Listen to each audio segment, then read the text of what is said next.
Welcome back to A Plus Parents, everyone. And with me today is Brent Bartlett. And Brent's one of our students. He's actually taking our fast-paced in one semester pre-calculus class. So I'm sharing a little bit about his experience with that and what it's like and how it's going. But some things you should know about Brent. He lives in Florida. He has 4 siblings. He has an older sister, 3 younger sisters, and all 5 of the children in his family, they've all been homeschooled their whole life.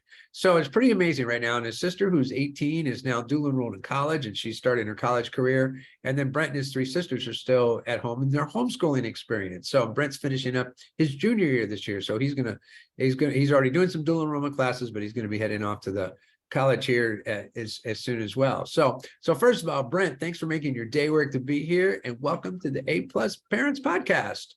Oh, thanks for having me. Absolutely. Super glad that you're here. Okay.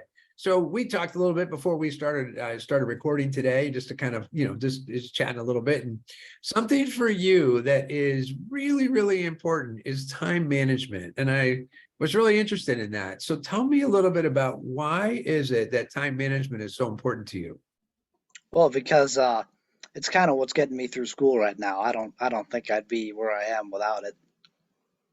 Well, that's awesome. Okay. So, time management, it's not like, when you're born, right? And you're born and you can breathe air, right? Your brain's working, you can think things. If you are lucky enough to have both your arms, which you do, most people do, right? You're born with 2 arms, right? But you're not born with time management skills. Those aren't something that, as you're born and you're growing up and you're like, oh yeah, I've got this time management thing going on. No, that's something that we have to acquire. And oftentimes we have to acquire it because there's some necessity for it, right? So, like sometimes like we get motivated for that. So what motivated you to take on time management in the way that you have, because it's so important to you now? Oh, failure. Failure. Okay. So say a little more about that.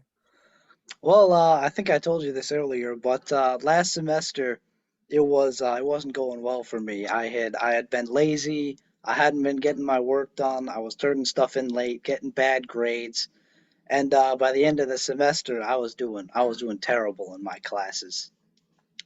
And Gotcha. yeah, so I was watching YouTube one day, and I think it was Jordan Peterson or someone like that, and they said you got to manage your time, or else this is what happens. You start failing. So I found a free app and I started scheduling, and I was able to get reasonable grades by the end of the semester. I only failed 1 class, but this semester I'm doing a lot better. That's great. All right, very good. Well, so you discovered time management because things weren't going well, right? Yep. And that's interesting. It's like you're managing time instead of letting time manage you. I've heard people say that before, right? Don't Yeah. let time manage you. You've got to manage time. So, when you look at it, like if you looked before, what's so different now? Like your schedule, how's your schedule look different from what it is now that you're succeeding between when it was before when you weren't? What's so different about your schedule now? Well, now I actually have a schedule and I actually stick to it. Back Okay. yeah, back then I just kind of woke up and then I'd maybe work on school for an hour or two, and then the rest of the time I'd just be, off playing video games, you know, researching cars and stuff like that, hanging out in here, trashing the place. Gotcha. Okay, very good. All right. So when someone wants to create a schedule, right? Yep. What do you recommend? What should they do? How should they go about it? Well, I mean, first I'd start out by looking at like how long does it take you to complete your daily work. So let's see. So let's say you have a Latin class, and it takes 2 hours a day to do all your Latin work. Then I'd say, all right, uh, block off 2 hours every day. Could be 2 hours all at once if you're, I don't know, if you're like planning to be a billionaire someday. You're like total red pill if you're that kind of guy. But for Uh-huh. most of us, I'd say schedule an hour, maybe take half hour break, do another hour, and then you should be done theoretically. Gotcha. Okay. Very good. So do you find in your day, if you know something's going to take you 2 hours, do you try to do it all at one time, or do you schedule it out, maybe a half hour here, half hour there, or maybe an hour at a time? What do you do? Oh, usually I do hour to hour and a half chunks. I mean, that's just what works best for me. Gotcha. Okay. So you're almost a red pill guy, but not quite. So not quite the 2 hours, but you're on your way. So you're halfway or a little more. Oh, that's awesome. Okay, so you had talked about when I was we were chatting, right? You were telling me about the difference between a schedule and a to-do list. So tell us a little bit about that. What does that mean to you that they're different, and then how can they work together? Well, I think a schedule is just like when you're going to work on something, and a to-do list is what you need to do. And I think when you combine those, then you have a very effective time management system because then you know exactly what you need to do, and when you're going to do it. Right, right. That's perfect. So, if let's say that you've got something scheduled, you've got your to-do list, and you get 5 out of 6 things done on the to-do list, and you've got that one thing left over. How do you take that and how do you manage that so you can get it back into the schedule so that it can get completed? Well, one thing you could do is like if it's not due or something and it's not urgent. If it's urgent, I'd say, stay up late that night and get it done.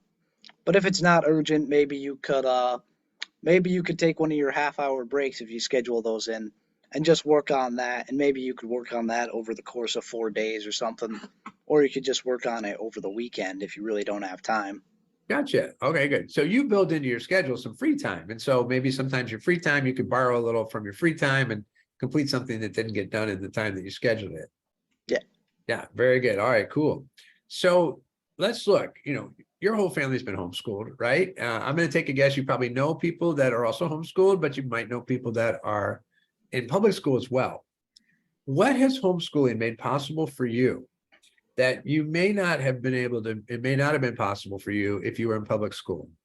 Oh, let's see. There's a lot. I think dual enrollment would be one.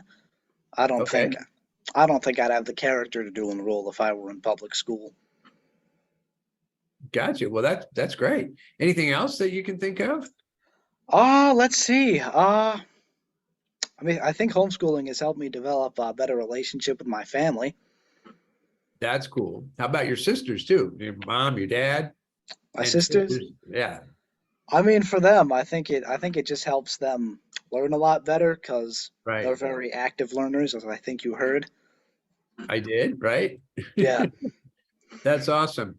So what are your plans for the future? You're doing some dual enrollment, doing a little bit of college right now. What are you planning on doing after high school? Oh, after high school, I don't know. I'm hoping either cybersecurity or seminary. Very cool. Oh, that's awesome. Yeah, wow. Well, and hopefully churches are going to get even more into being online.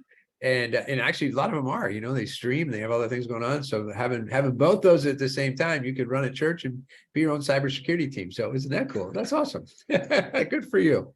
Okay, so I always ask students this, right? If you had a chance to thank your parents, for allowing you to be homeschooled, what would you want to thank them for? Oh man, I'd like to thank them for just putting up with me for this long, because I can be difficult sometimes. Okay, well, when's the last time you told them thank you? In general, You were for what you just said, and putting up with you. When's the last time you say, "Hey, mom, dad, look, thank you for letting me be homeschooled. Thanks for putting up with me." probably about 3 months ago at the end of the semester, I'd say. Gotcha. Okay, well, guess what? You got a homework assignment. You'll have to schedule this, get it on your to-do list, right? All right, It's all right. time to tell mom and dad thank you one more time, and maybe even thank them for something new, something you haven't thought to thank them before that they would really like to be acknowledged for. We want to take that on? Yeah, I think I'll do that. That's awesome. All right, very cool. Well, Brent, thank you for hanging out with us today. Thanks for being a part of our A Plus Parents podcast. And for everybody tuning in and listening, thanks again for listening, and we'll see you next time. Bye, everyone. Bye.